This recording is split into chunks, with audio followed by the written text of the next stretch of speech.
I've extensively played the Final Fantasy XVI demo, and this is why you should too. First of all, if you haven't played the Final Fantasy XVI demo, because you're afraid of spoilers or that you do not want to play the game and then have to play that part over again, be aware that that's not the case. If you do play the Final Fantasy XVI demo, it is the first 2 hours of the game, and that progress is transferable over to the main title of the game. But let's get into why I believe that Final Fantasy XVI will be an amazing game. A lot of gripes that people have with the combat is that as time got on, Final Fantasy has switched from a turn-based typed game to an ATB type game to mixed action to finally being their first fully action-based game. And a lot of people are upset about that, but those people are still in the minority. Playing the game myself, a lot of people just want to say, oh, it's just a Devil May Cry clone, which is absolutely, I think, disrespectful to the developers. Even though that the game director is one of the lead developers from the Devil May Cry team, that does not mean that the combat is exactly the same as those games. In fact, I do find the combat a little different and kind of leading to a little bit, to me, in my opinion, Witcher 3 combat, which that is still not going to be good enough for a lot of people. There's a lot of reasons why people might not like that. They might not be good at action RPG games. They might not like the kind of combat they have to do, the quick thinking on their feet and stuff like that and dodging. But in my experience, those things are all stuff that you can affect in the game. There are things you can do in the game to make that experience easier for you. And one of the big things that you can do is there is a thing called Timely Accessories, which allows you to change how combat acts.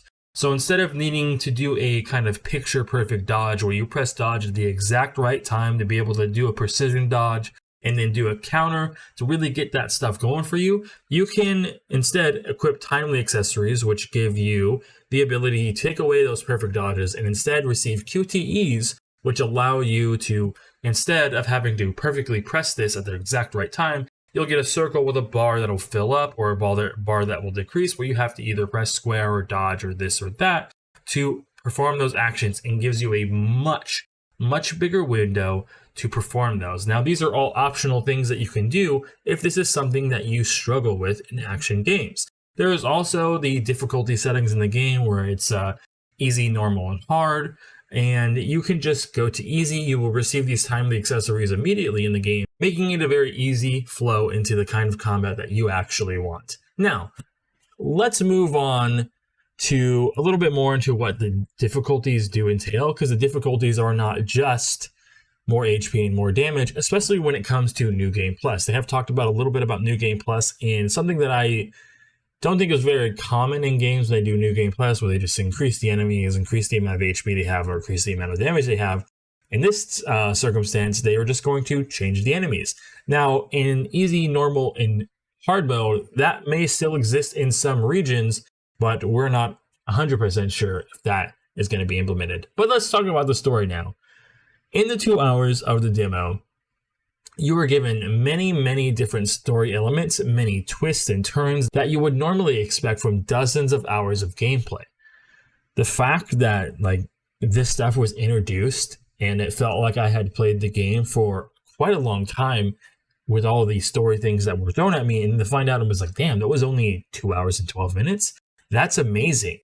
Usually I would be overwhelmed by the amount of stuff that had come at me, but it felt so natural. It felt like it flowed really well, and it was really refreshing to have all of these things come at me and have so many advanced story elements happen in such a short time, rather than having to play a JRPG for 40 hours before we get to that point. If this is the kind of stuff that's being revealed in the first 2 hours, what is going to be ahead of me for the next 60? If all this story stuff is focused right here, there is going to be so many more twists and turns coming up. And one of the coolest features that was in the demo was that when you are listening to cutscenes and they are talking about certain things like, oh, this nation is doing this and they have this person and they have that icon, you can actually activate an in-game overlay that pops things up that'll tell you things about that empire, or things about that icon, or the empires that they're affiliated with and their allies. It's an optional thing that if you do forget who these things are, you can pop them open,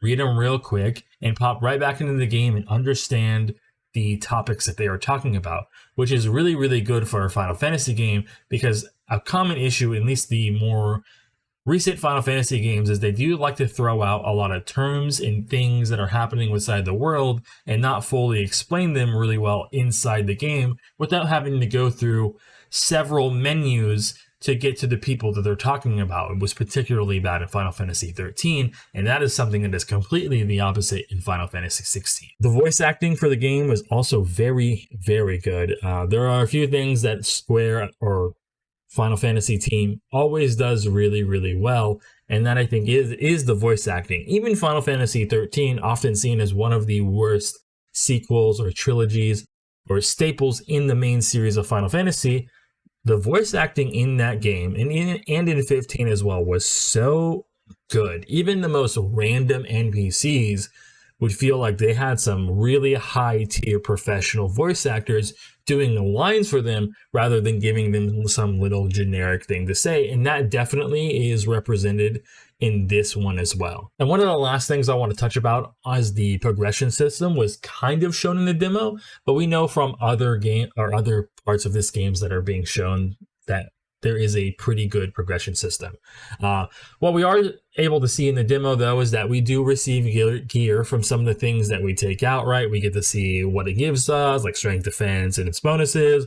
We get to see some of the timely accessories and it describing to you what exactly that they do. But we do know that through other videos that they have shown that the gear can be upgraded. So the gear that you receive from mobs or the gear that you receive from quests or this, that, and the other, that can all be upgraded if you want to keep it around rather than switching out equipment all the time. As well as we are able to see the progression system of skills. It is a very large skill progression system that you can go down and choose and specialize in the skills that you like the most and to use those. And another really cool availability or accessibility system that they put into is that if the choices kind of really overwhelm you, you're not really sure what to choose, you can do an auto leveling, which will kind of just take you down a predetermined path that they feel would be good, so you do not have to sit there and agonize over choices that you may have a really hard time deciding, well, do I want this one or this one? You can just say, boom, give me the levels, give me whatever it's going to give me, let's keep going. And I think that's a really nice accessibility feature for people who just do not want to play around with that stuff. Now again, if you're still on the fence about Final Fantasy 16, play the demo. It's only 2-ish hours long. It is the beginning of the game, so you're not jumping into some random point in the game and giving yourself a whole ass ton of spoilers. That's not happening. Because whatever you play and finish, immediately that save file can be transferred over to the game that you do eventually buy, and you don't lose any progress. That stuff that you did there is just a continuation on the actual game. There's also another battle that you can do after you beat the demo, which shows like more extensive, like higher level combat and things like that, but it's a completely optional thing at that point, and that doesn't really affect your save gameplay at all. It's just something that if you want to see it, you can. And yeah, I really think that Final Fantasy 16 is going to blow it out of the water. So if you're questioning it, just do it. The demo's free.